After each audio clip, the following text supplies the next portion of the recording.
আরে এটা কেডা আমার সামনে? ওরে বাবা রে, কি ভয়ঙ্কর চেহারা তার। মাংস খাও, তুমি মাংস চুষে চুষে খাও। আরে হইনের ভূতে কয় কি আমার মাংস বলে চুষে চুষে খাবে? হাউ। আরে বন্ধুরা, আমি এটা কয়ে পড়ছি, একটু কমেন্টে জানাও তো। আমি এই জায়গাটা আইয়া অনেক ভয় পাইতেছি। এখানে ভূত পেত থাকে নাকি?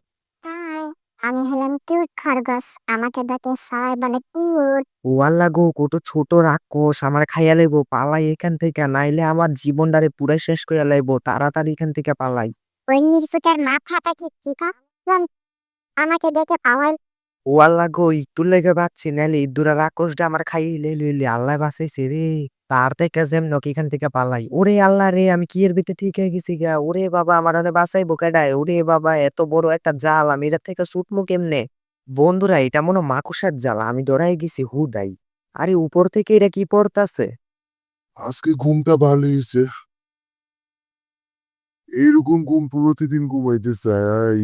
আরে ঘুম থেকে উঠার পর আমার এত বড় একটা খাবার আমার সামনে জুটবে, আমি তো আগে জানতাম না। তাড়াতাড়ি চামচগুলো নিয়ে নিই আর ছুরিটা নিয়ে নিই, ওকে চিকেন ফ্রাই করে খাবো। ও আল্লাহ, ইঁদুরা মাকুস আমারে খাইয়া লইবো। ও আল্লাহ, আমি এটা কোন জগতে আইছি রে? খাবারটারে ভালো করে মশলা দিতাছি, আজকে পেট বইরা খামু।